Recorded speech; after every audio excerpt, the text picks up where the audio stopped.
بسم الله الحمد لله والصلاة والسلام على رسول الله. السلام عليكم ورحمة الله وبركاته. maanta golaha midowga murashaxiinta waxay isugu yimaadeen shirkoodii caadiga ah routiinka ahay ayaga oo diiradda ku saaray xaaladda dalka uu marayo guud ahaan iyo 24 saac la soo dhaafay waxyaabaha soo kordhay ee ku soo kordhay saaxada siyaasadda ee bariyahan dababa xoogaa iska cakirnay. waxaan rabnaa dadka Soomaaliyeed inaan u cadeyno horta muddo ugu horeyso mowqifka ama mawaaqifta ay taagan yihiin midowga murashaxiinta. golaha midowga murashaxiinta muhiimadooda koobaad waxa waaye aanay ahayd muddadii la soo dhaafay oo dhan dalkan in ay doorasho ka dhacdo, doorasho dimuqraadi ay ka dhacdo, dalkan in aan maxaan ku raahdaa extension iyo kororsi iyo wax lamida iyo aanay imaanin si deganaansho iyo miir iyo mas'uuliyad ay ku jirto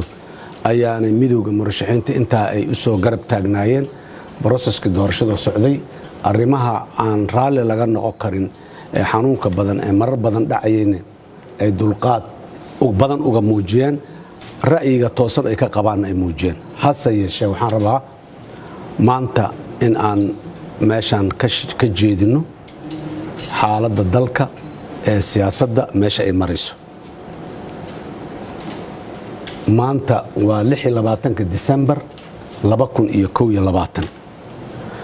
27 December oo berri ah sanada ka soo wareegtay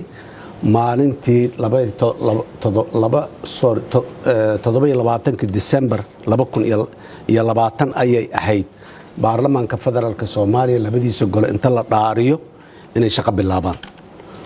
oo golaha shacabka iyo aqalka sare oo isku jiro baarlamaanka ah ay shaqo bilaabaan. sanada ka soo wareegtay maalintii baarlamaan ma aha maalintii doorashada inay dhacdo ay ahayd maalintii dalkaani baarlamaan shaqaynayo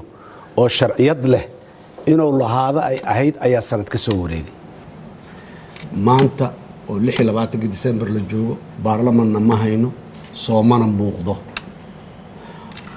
nasiib darrada ugu weyn waxay tahay intaas ummadda Soomaaliyeed horaan ugu sheegnay mar kale aan ugu celinaynaa caqabadda doorashada dalkan taagan oo aanan laga awalna in la bilaabo hortaagnaa markii la bilaabayna maalin walba meel inuu ka carqaladay oo hortaagnayna waa madaxweynihii hore Maxamed Cabdullaahi Farmaajo ilaa iyo maantana waa taagan yahay. warka xalay ka soo baxayna intaas uu budugsan yahay. warkaasi waa diidanahay, dan Soomaaliyeed kuma jirto, dowladnimo kuma jirto, wadankan oo mas'uuliyad darro la muujinayo oo qar laga tusi tuurayo ayaan u aragnaa. mar kale cod dheer ayaan ummadda Soomaaliyeed ugu sheegaynaa waxa Maxamed Cabdullaahi Farmaajo oo ku dhawaaqay xalay waali waaye aanan miir iyo deganaanshiyo iyo mas'uuliyad intaba aanay ku dhehnayn. annaga warkaasi waa diidanahay. waxa uu sheegay sharci ma dugsana, xikmad ma dugsana, Soomaalinimana ma dugsana.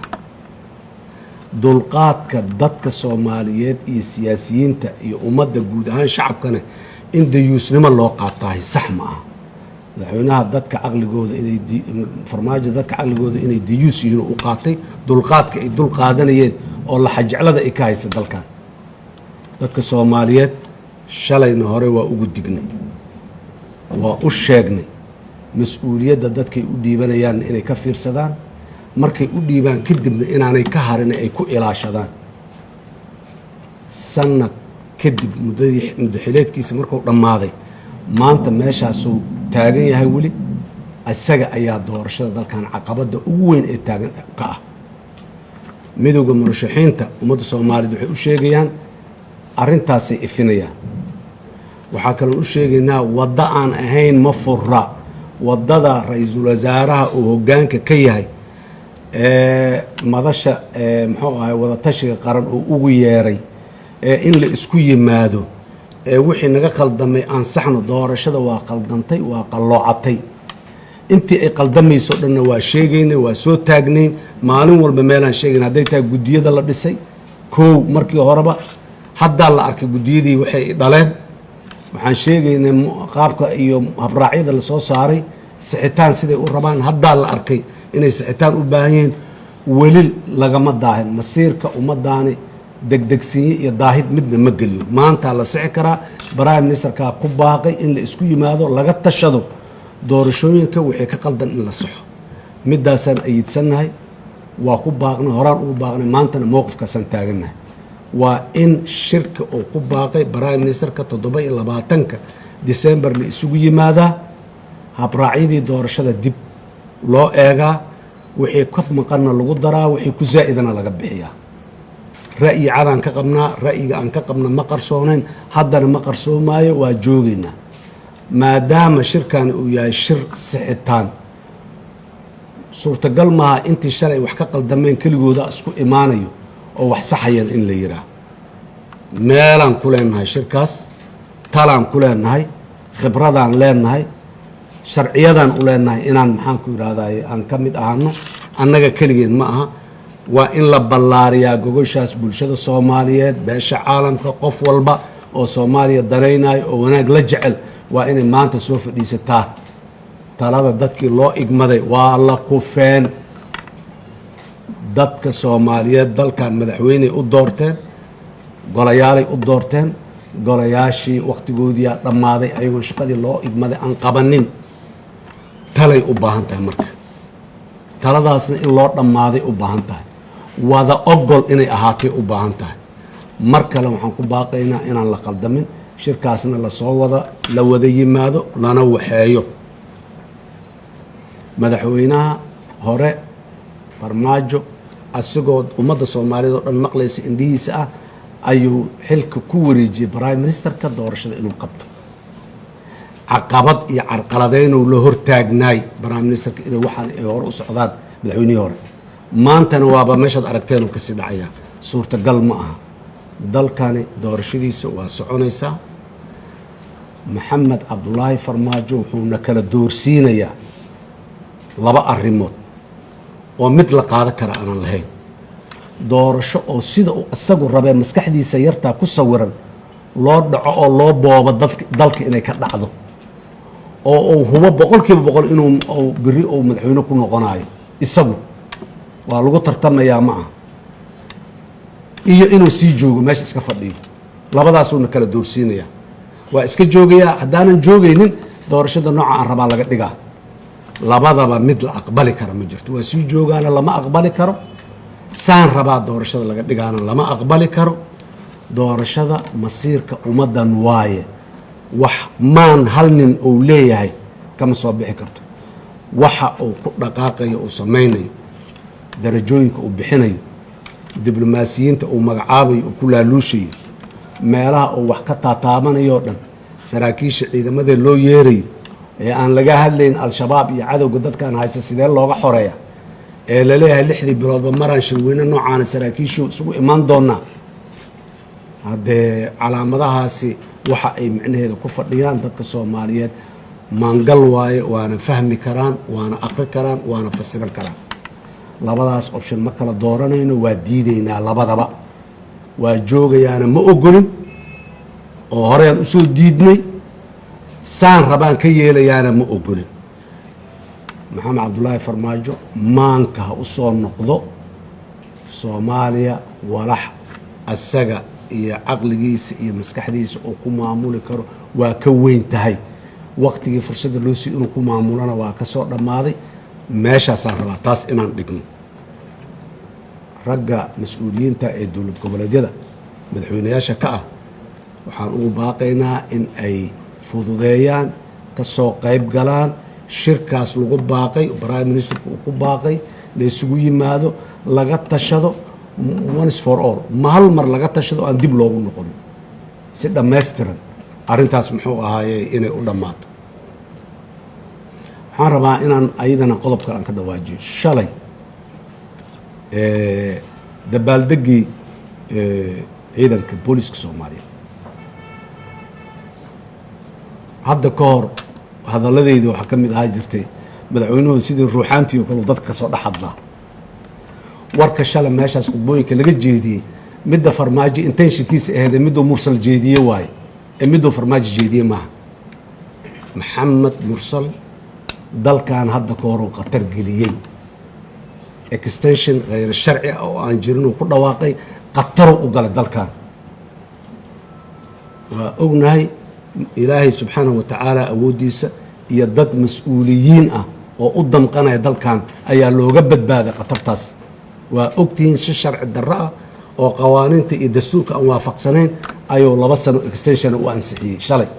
oo cid la qabtay cid ku raacsan iyo cid sharciyad u soo maray midna aanay jirin shalay warkiisa tiiyoo kale haddana ka muuqato waa ka digaynaa waddadaas waddo la mara ma aha waa xiran tahay golo shacab oo waqtigiisii dhammaaday oo xildhibaanadii golaha shacabka ay qaarkood ay siritarran noqdeen oo kuwa kuraastii ay waayeen oo bannaanka ay mareen oo beddelkoodii waa la doorta laleeyahay taagtaagan yihiin maanta in la yidhaahdo baarlamaanaa jiraan shirinaynaan isu keenayna labada aqal ee baarlamaanka ka koobma haddii mid jiro maanta aqalka saraa jira golaha shacabka xaaladiisu waa saas mursal albaabkaas waa xiran yahay maxamed mursalow dhinac la aadan maaha sanadkii hore ilaahay ku ceeb asturay hadda ha u noqonin bisha abril ee sanadkan bilowgiisa ahayd ayaa ilaahay ku ceeb asturay ha u noqon waddo la mara ma aha khatar waaye kulama wadaagayo afkaaga erayada ka soo baxaya farmaajo ama asagoo ha rabo ama ha kuu soo dirsado ama asaga ha ka timaado ama wuxuu doona ha noqdee farmaajo afkiisa ha ku dhahdo waxa uu rabo shalay warka maxamed mursal uu yidhi iyo warka xala farmaajo soo qorayaa isleh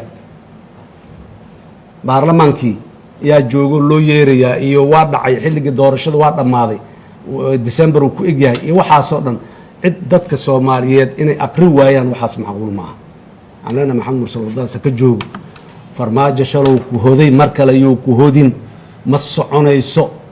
dadka soomaaliyeed ma aqbalayaan hortiis jiraa waayey dalkan waddo aan ahayn waddadaas dimuqraadiyadda uma furna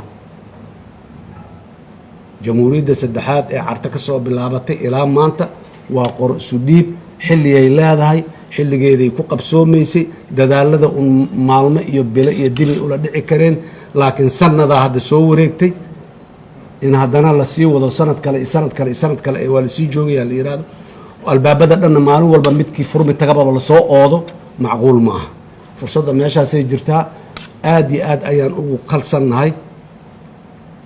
golahaas wadatashay qaran inay mas-uuliyaddooda gudan doonaan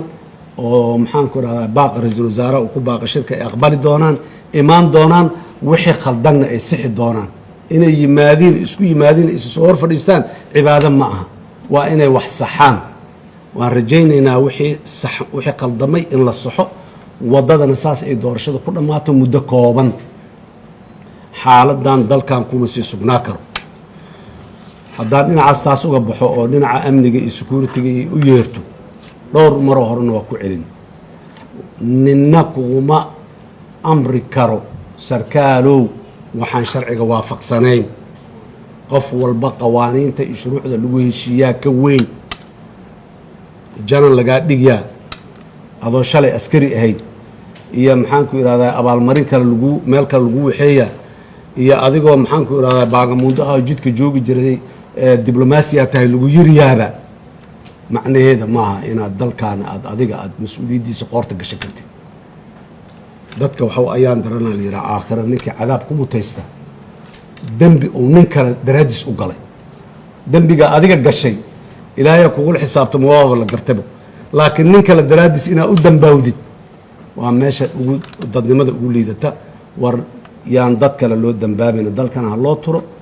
ummaddanna annagaa mas-uuliyaddeeda iyo ummadnimadeeda iyo hoggaankeedii soo doonanay oo u taagan kuwa maanta shalay haye iyo kuwa maanta u socdaana waa isku mid dalka mas-uulaa laga wada yahay qofna mas-uul uma aha dalka sidou raba inuu ka yeelo wuxuu mas-uul ugu yahay wixii lagu doortay qawaaniintii iyo lawaaixidii inuu ku hogaamiyo haddii la iska waayana arrin la iska aqbali doono ma ahan xaaladda dalka meeshaasay maray meeshaasaanan la jecelnahay waxaanan rajaynaynaa 24 saac ee soo socdo shirkaasi inuu muxuu aha ifafaarihiisa ay noqdaan ay hore u socdaan maanta la joogo waxaan rabaa mar kale inaan ku celiyo kusoo gunaado midowda murashaxiinta hortabintiisa koobaad ama prioritigiisa koobaad waxa waaye doorasha dalkan inay ka dhacdo si nabada ku dhacdo doorasho la aqbali karo wada ogol ah inay dhacdo waaye haddii la waayo maxaa dhacayo taas waa uun hawl kala waaye maalinteedana waa ka hadli doona haddii la yidhaha aad iyo aad u mahadsantihiin